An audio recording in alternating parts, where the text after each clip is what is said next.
안녕하십니까? 오늘 말씀의 제목은 너희는 우리의 영광이요 기쁨이라입니다. 요절 말씀은 데살로니가 전서 2장 19절 20절입니다. 요절 말씀을 한 목소리로 읽어보시겠습니다. 시작. 우리의 소망이나 기쁨이나 자랑의 면류관이 무엇이냐? 그가 강림하실 때 우리 주 예수 앞에 너희가 아니냐? 너희는 우리의 영광이요 기쁨이니라. 오늘 말씀에는 데살로니가 성도들을 향한 사도 바울의 깊은 사랑과 소망과 기도가 잘 나타나 있습니다. 오늘 말씀을 통해 사도 바울의 목자의 심정과 사랑을 배울 수 있기를 기도합니다.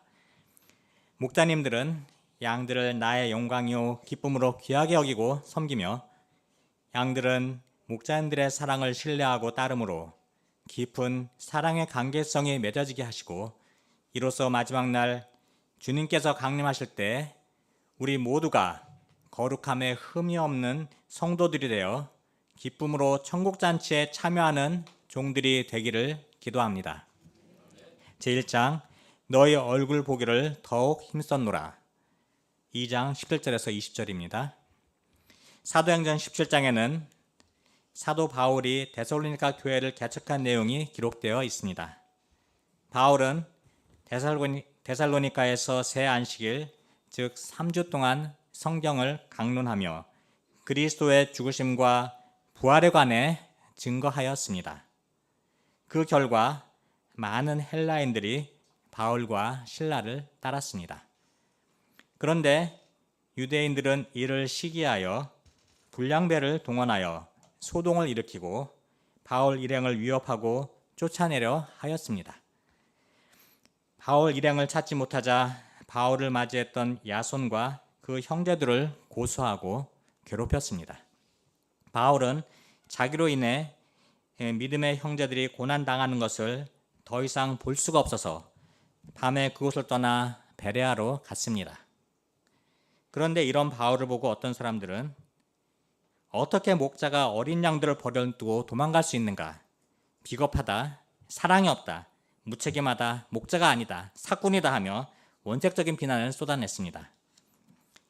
이에 바울은 편지를 통해 자신의 진심을 데살로니가 성도들에게 전달하고자 하였습니다. 17절을 보십시오. 17절 말씀 같이 읽어보시겠습니다. 시작. 형제들아 우리가 잠시 너희를 떠난 것은 얼굴이요 마음은 아니니 너희 얼굴 보기를 열정으로 더 힘썼노라. 여기서 떠나다란 동사는 원어로 고아가 된다는 뜻으로 NIV 성경에는 orphaned라고 번역되어 있습니다. 바울이 자신이 떠난 상황을 부모와 자식이 억지로 떨어진 고통에 비유하고 있습니다. 얼마 전 군대 간 제 아들을 논산훈련소에 남겨놓고 돌아올 때 저의 심정이 그랬습니다. 벌써 2주가 지나 3주 후면 훈련이 끝나고 다시 만날 수 있지만 그래도 잘 지내고 있는지 늘 궁금하고 하루라도 빨리 보고 싶은 것이 아버지의 마음입니다. 이처럼 바울은 데살로니가 성도들을 자식처럼 생각하고 그리워하였습니다. 얼굴이요 마음은 아니니 육체는 떨어져 있지만 마음은 언제나 데살로니가 성도들과 함께 있었습니다. 바울은 데살로니가에 있을 때보다 간절한 마음으로 그들을 만나기를 원하며 힘썼습니다. 멀리 떨어져 있으면 더욱 보고 싶은 것이 사랑입니다. 만나지 못하더라도 마음속에는 그 사람 생각으로 가득 차 있습니다. 여기서 사도 바울의 양들을 향한 깊은 사랑을 엿볼 수 있습니다. 18절을 보십시오. 그러므로 나 바울은 한 번 두 번 너희에게 가고자 하였으나 사탄이 우리를 막았도다. 바울은 계속해서 데살로니가로 가려 했지만 실현되지 않았습니다. 바울은 그 이유를 사탄이 그들을 방해했기 때문이라고 말하고 있습니다. 데살로니가의 유대인들은 바울을 쫓아내고 베레아까지 따라와서 폭동을 일으켰습니다. 다시 데살로니가로 돌아갈 길은 막혀버렸고 바울은 결국 그 지역을 떠나야 했습니다. 또한 그에게는 육체의 가시가 있었습니다. 갈라디아서 4장 15절에 보면 너희가 할 수만 있었다면 너희 눈이라도 빼어 나에게 주었으리라 한 것을 보면 눈의 질환을 가지고 있었던 것으로 생각이 됩니다. 바울은 이를 사탄의 사자라 하였습니다.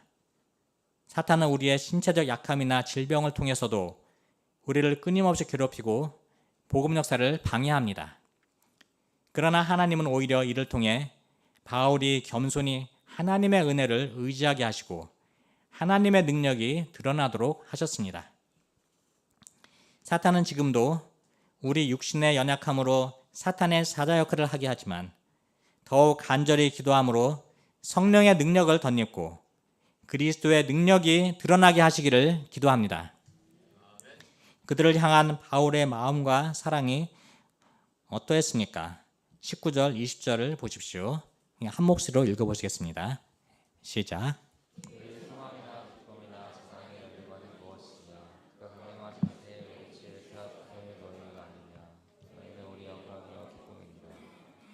바울은 그들을 소망과 기쁨과 자랑의 면류관으로 여겼습니다. 소망은 데살로니가 교인들에게 싹튼 신앙이 성숙하게 자랄 것이라는 기대감에서 온 것이고, 기쁨은 그들의 믿음의 진정성에서 나온 것입니다. 자랑의 면류관은 그리스도 앞에서 그들이 바울의 전도 사역의 열매로 나타날 것이라는 확신에서 온 것입니다. 바울은 그가 양육한 양떼들이 모두 재림하실 예수님, 즉 어린 양의 혼인잔치에 참여하여 구원을 누리는 것을 소망하며 이를 진정한 기쁨과 자랑으로 여겼습니다. 바울은 그리스도께서 재림하실 때 교회의 구원이 완성되리라는 소망과 승리자에게 주어질 보상을 바라보며 믿음을 더욱 견실하게 할 수 있었습니다. 강림이란 말은 통상적으로 왕이나 통치자가 특정 장소에 행차하는 경우에 사용되는 말로서 만왕의 왕이신 예수 그리스도께서 이미 약속하신 대로 세상에 다시 오실 것을 전제로 하고 있습니다. 그날은 세상의 어떤 황제의 방문과는 비교할 수 없을 정도로 더 크고 영광스러운 날이 될 것입니다. 바울은 내외적으로 박해를 당하고 있는 데살로니가 교회가 마지막 날에 대한 소망을 토대로 믿음 위에 바르게 서도록 독려하고 위로하였습니다. 예수님이 다시 오실 것이라는 믿음은 험난한 세상을 이기고 승리의 삶을 살아가는 힘의 원천이 됩니다. 바울은 다시 한번 너희는 우리의 영광이요 기쁨이라고 말합니다. 바울은 그들을 단순히 전도의 대상이 아닌 자신의 영적 자랑이며 보람이요 주님 앞에 드릴 수 있는 가장 귀한 열매로 여겼습니다. 그들은 바울의 면류관이었고 바울의 삶과 사역에 대한 하나님의 보상이며 상급의 상징이었습니다. 부모가 자기 자녀들이 자라나 성장하고 성숙해지는 것을 기쁨으로 삼듯이 바울은 데살로니가 성도들을 영적인 자녀로 삼고 그들의 발전을 소망하며 살았습니다. 19절, 20절 말씀을 공동 번역으로 읽어보겠습니다.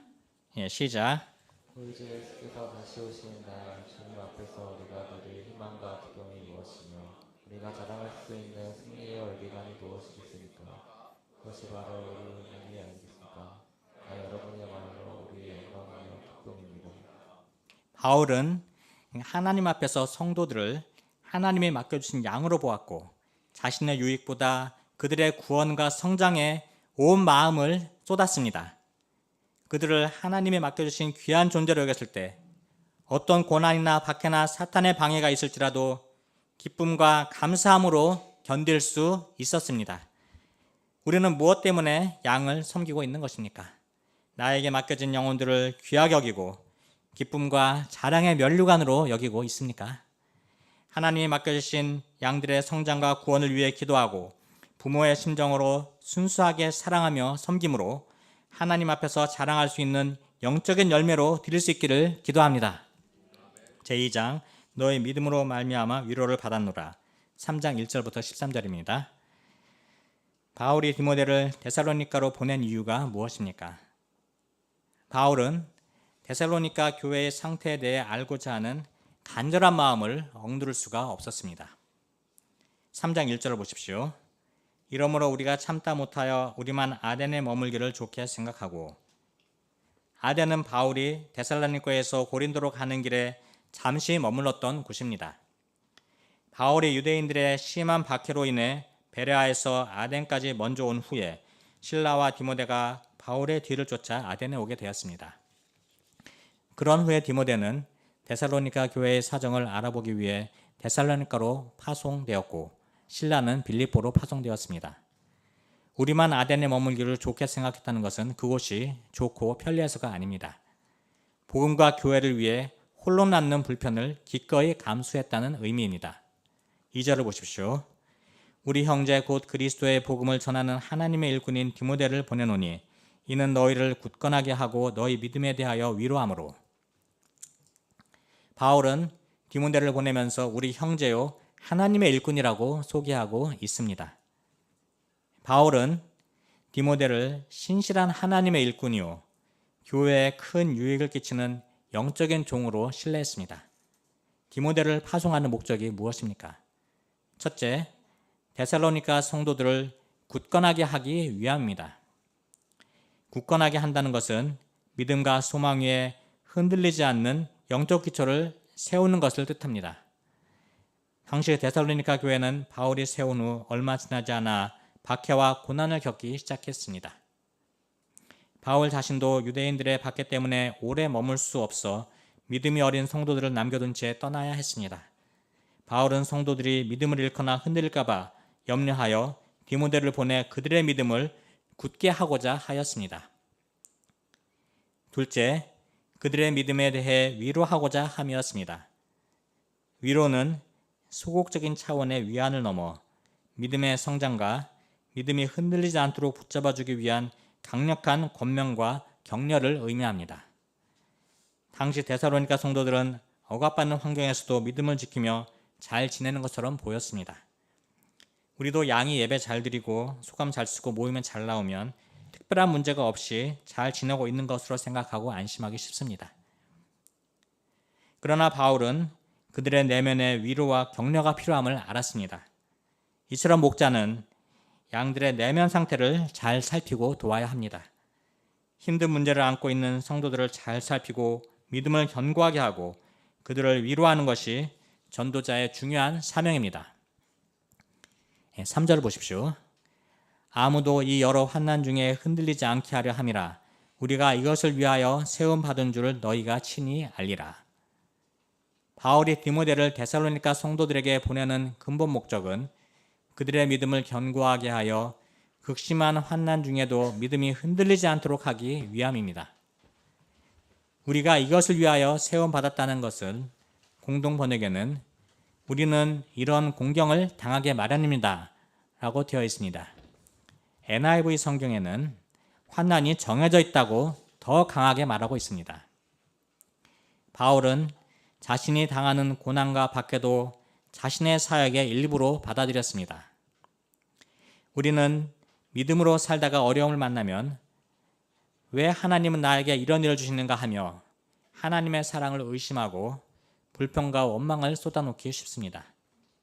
그러나 그리스도인들은 믿음으로 살다가 환난당할 때 이상한 일 당하는 것으로 여기고 피하려 할 것이 아니라 당연하게 받아들여야 합니다. 야고보 사도는 말했습니다. 너희가 여러 시험 당하거든 온전히 기쁘게 여기라. 이는 너희 믿음의 시련이 인내를 만들어내는 줄 너희가 알미라. 또한 로마서 5장 3, 4절 말합니다. 다만 이뿐 아니라 우리가 환난 중에도 즐거워하나니 이는 환난은 인내를, 인내는 연단을, 연단은 소망을 이루는 줄 알미로다. 신자들에게 있어서 환난은 믿음을 연단시켜 불순물을 제거하고 숨금 같은 순수한 믿음을 갖게 하며 결국에는 소망에 이르게 합니다. 환난은 복음 전파를 방해하는 악한 세력과 싸우면서 하나님의 백성의 정체성을 확인시켜주는 필연적인 과정임을 알아야 합니다. 4절을 보십시오. 우리가 너희와 함께 있을 때 장차받을 환난을 너희에게 미리 말하였는데 과연 그렇게 된 것을 너희가 아느니라. 바울은 그들과 함께 있었을 때 장차받을 환난에 대해 계속 언급했던 일을 상기시키고 있습니다. 장차받을 환난은 단순히 앞으로 일어날 일에 대한 가능성이 아니라 하나님에 의해 미리 작정된 일임을 말해줍니다. 바울이 떠난 후 과연 그들에게 환난이 찾아왔습니다. 5절을 보십시오. 5절 말씀 같이 읽어보시겠습니다. 시작. 그러므로 나도 참다 못하여 너희 믿음을 알기 위하여 그를 보내셨으니 이는 시험한 자가 너희를 시험하여 우리 수고를 헛되게 할까 하니. 데살로니가 교회는 바울이 세운 교회 중에서 가장 단기간에 세운 교회입니다. 데살로니가 성도들은 복음을 3주밖에 듣지 못했습니다. 데살로니가 성도들의 신앙은 너무 어렸습니다. 그런데 환난의 때에 시험하는 자가 와서 그들의 믿음을 흔들어 놓고자 하였습니다. 바울에 대해 의심을 심고 바울과 성도들 사이를 이간질하였습니다. 나아가 예수님께 대한 불신을 심었습니다. 바울은 데살로니가 성도들이 시험에 빠질까봐 노심초사하였습니다. 바울은 시험하는 자가 자신의 수고를 헛되게 할까 염려하였습니다. 그들이 다 예수님을 떠나면 어떻게 하나 걱정이 되었습니다. 그렇게 되면 바울의 지금까지의 노력은 다 헛사로 돌아가게 됩니다. 이는 단순히 자기의 노력이 수포로 돌아가는 것만 염려한 것이 아닙니다. 이는 그들이 끝까지 환난을 잘 견뎌서 구원을 잃지 않기를 바라는 목자의 심정을 나타냅니다. 여기서 바울의 전도자로서의 염려와 사랑과 책임감을 엿볼 수 있습니다. 바울은 위기에 처한 데살로니가 성도들을 직접 만나서 돕고 싶었습니다. 바울은 성도들이 믿음 안에 잘 있는지 확인하고 싶었습니다. 그러나 여건이 허락하지 않았습니다. 그렇다고 위기에 처한 데살로니가 교회를 마냥 그대로 내버려 둘 수 없었습니다. 바울은 참다 못해 가장 신뢰하는 아들과 같은 디모데를 보냈습니다. 바울이 아덴을 떠나 고린도에 있을 때 데살로니가로 갔던 디모데가 바울에게 돌아왔습니다. 디모데는 바울에게 데살로니가 성도들의 믿음과 사랑의 기쁜 소식을 전했습니다. 그것은 그들이 예수 그리스도를 변함없이 믿고 사랑한다는 것이었습니다. 그들이 환난 가운데에서 믿음이 더 순수해지고 성장하여 예수 그리스도 중심이 되었다고 전해주었습니다. 6절을 보십시오. 지금은 디모데가 너에게로부터 와서 너희 믿음과 사랑의 기쁜 소식을 우리에게 전하고 또 너희가 항상 우리를 잘 생각하여 우리가 너희를 간절히 보고자 함과 같이 너희도 우리를 간절히 보고자 한다 하니. 디모데로부터 전해 들은 그들의 소식은 바울에게 큰 위로가 되었습니다. 믿음은 하나님께 대한 것이요 사랑은 성도 상호 간의 교제에 관한 것입니다. 이 두 가지는 복음의 핵심적인 열매입니다.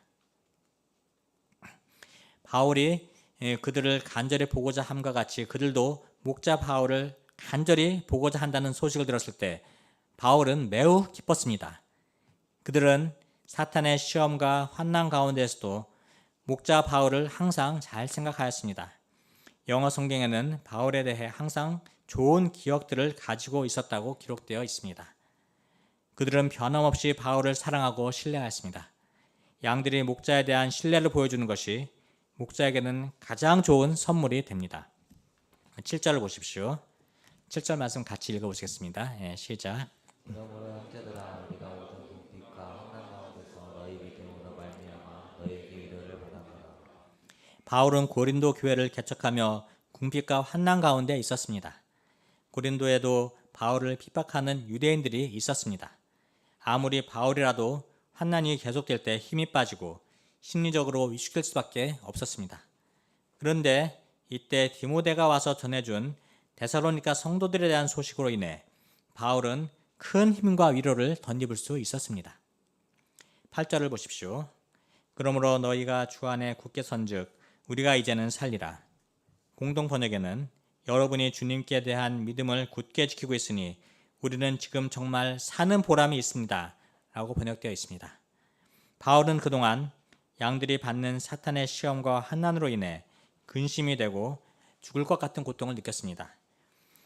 이들의 굳건한 믿음을 확인하고 마음이 평안과 위로를 덧입고 걱정이 사라지고 이제 정말 살 것 같았습니다. 이것이 목자의 삶의 보람이며 행복이라고 할 수 있습니다. 9절을 보십시오. 우리가 우리 하나님 앞에서 너희로 말미암아 모든 기쁨으로 기뻐하니 너희를 위하여 능히 어떠한 감사로 하나님께 보답할까. 바울은 하나님 앞에서 기쁨과 감사로 충만했습니다. 바울은 그들을 보호하신 하나님의 은혜의 손길로 인해 감사하며 하나님께 영광을 돌렸습니다. 하지만 바울은 여기서 만족하지 않았습니다. 10절을 보십시오. 주야로 심히 간구함은 너희 얼굴을 보고 너희 믿음이 부족한 것을 보충하게 하려 함이라. 데살로니가 성도들은 믿음의 열심은 있으나 바탕이 되는 지식에 부족한 부분이 있었습니다. 그리스도의 재림을 소망하지만 재림에 대한 올바른 지식이 부족하여 방종과 나태에 빠지기도 하고 신앙생활에 많은 혼란과 어려움을 겪고 있었습니다. 바울은 데살로니가 성도들을 만나서 그들의 믿음의 부족한 부분을 보충시키고 믿음을 온전하게 하고자 하였습니다. 이를 위해 주야로 끊임없이 기도하였습니다. 우리도 지난 여름 생애를 통해 놀라운 말씀의 은혜를 체험하고 천국의 기쁨 속에 지낼 수 있었습니다. 그러나 여기에 만족하면 안 되겠습니다. 이제 개학을 하면 짧은 기간 받은 은혜만으로는 감당하기 힘든 많은 현실적인 어려움들이 기다리고 있습니다. 남은 방학 기간 특공대로 또는 1:1 말씀으로 부족한 믿음의 기초를 다지고 새학기 실제 삶에서 마주하게 될 사탄의 공격을 능히 이겨내고 믿음의 승리를 체험하기를 기도합니다. 마지막으로 바울의 기도 제목이 무엇입니까? 11절에서 13절을 보십시오. 첫째로 바울은 데살로니가 교회로 다시 갈 수 있는 길을 주시도록 하나님께 기도하였습니다. 바울은 자신이 원하는 방식으로 가고자 하지 않았습니다. 바울은 철저히 하나님의 뜻에 순종하여 가고자 했습니다. 둘째로 바울은 데살로니가 교인들이 피차간에 사랑하고 또 모든 사람에게 더욱 많은 사랑을 베풀게 해달라고 간구하였습니다. 예수님은 십자가에서 자신을 못 박는 자들을 위해 기도하셨습니다. 아버지여 저희의 죄를 사하여 주옵소서. 스데반은 이 사랑을 영접하고 자기를 돌로 치는 자들을 사랑할 수 있었습니다. 예수님은 자신을 미워하고 핍박하는 사울을 사랑하셨습니다. 그를 사랑하여 죄를 사하여 주실 뿐만 아니라 그를 사도로 삼아주셨습니다. 바울은 이 사랑에 감동을 받았습니다. 그리고 이 사랑으로 데살로니가 성도들을 사랑했습니다. 그리고 우리가 너희를 사랑한 것처럼 너희도 서로 사랑하라고 말합니다. 믿음은 하나님을 사랑하고 형제를 사랑하는 것으로 나타납니다. 아무리 능력 있게 많은 일을 하여도 사랑이 없으면 아무것도 아닙니다. 사랑은 하나님의 자녀의 최종 열매입니다. 셋째로 주 예수께서 그의 모든 성도들과 함께 강림하실 때 하나님 우리 아버지 앞에서 거룩함에 흠이 없게 하시기를 간구하였습니다. 이는 예수님이 다시 오시는 그날까지 믿음을 굳게 지키며 구별된 삶을 살다가 언제 예수님이 오시더라도 부끄러움을 당하지 않고 기쁨으로 맞이하도록 하기 위함입니다. 이 소망을 굳게 붙들 때 세상의 환난 가운데에도 흔들리지 않고 기쁨으로 믿음을 지키며 예수님의 사랑을 실천하는 삶을 살 수 있습니다. 요즘 캠퍼스 분위기를 보면 갈수록 전도하기가 힘들어집니다. 바울의 시대처럼 돌로 치고 죽이기까지는 안 하지만 복음에 대해 반발하고 적대적인 반응을 보이는 양들을 만나면 돌에 맞은 것처럼 아프고 전도자의 직분을 감당하는 것이 힘들게 느껴집니다. 갈수록 양들과 나이 차이도 벌어지고 건강 문제가 육체의 가시가 되어 사역을 방해합니다. 그런데 오늘 말씀을 묵상하면서 양들을 향한 뜨거운 마음이 없는 것이 진짜 문제임을 발견하였습니다. 양들의 내면의 죄 문제와 힘들게 싸워지기보다 양들을 이해하고 인격적으로 섬긴다며 쿨하게 대해주고 말씀을 전해주는 것으로 만족하였습니다. 그럴 때 아무런 열매도 맺을 수가 없습니다. 목자에게 있어서 양은 열매요 보람이요 존재의 의미이며 궁극적으로는 승리의 면류관이 됩니다. 제가 힘들게 고생하지 않고 효율적으로 쉽게 열매를 맺으려는 마음을 회개하고 하나님 맡겨주신 한 영혼을 귀하게 여기고 하나님 앞에서 흠이 없는 자로 빚어지기까지 수고하며 믿음의 선한 싸움을 감당하기를 기도합니다. 제가 캠퍼스 양들을 바울 같은 마음으로 품고 기도함으로 생명 구원 역사와 제자 양성 역사에 쓰임받는 삶을 살기를 기도합니다. 결론적으로 사도 바울은 데살로니가 성도들을 소망이요 기쁨이요 자랑의 면류관으로 여겼습니다. 비록 몸은 떨어져 있으나 마음은 항상 그들과 함께 했습니다. 사탄의 시험으로 힘들어질까 봐 늘 노심초사하며 기도했습니다. 하나님은 우리를 이 시대 캠퍼스 양들의 목자로 세워주셨습니다. 사도 바울의 양들을 향한 사랑과 목자의 심정을 배워서 캠퍼스 양들을 마음에 품고 기도함으로 믿음이 굳건해지고 예수님이 다시 오실 때 주 앞에서 책망받을 것이 없는 거룩한 자들이 되기까지 섬길 수 있기를 기도합니다. 기도하겠습니다. 사랑과 은혜의 주 하나님 아버지, 오늘 말씀을 통해 사도 바울의 양들을 향한 깊은 사랑과 소망과 기도를 배우게 하시니 감사합니다. 저에게도 바울 같은 마음을 주사 하나님께서 맡겨주신 양들을 아버지의 마음으로 사랑하고 양들의 성장과 구원을 위해 간절히 기도하고 섬기기를 기도합니다. 사탄의 공격이 많은 이 시대에 예수님이 다시 오실 소망 가운데 믿음을 굳게 지키며 예수님의 사랑을 실천하는 삶을 살게 하시고 우리 모두가 하나님 앞에서 흠이 없는 자로 비춰지기를 기도합니다. 예수 그리스도 이름으로 기도드립니다. 아멘.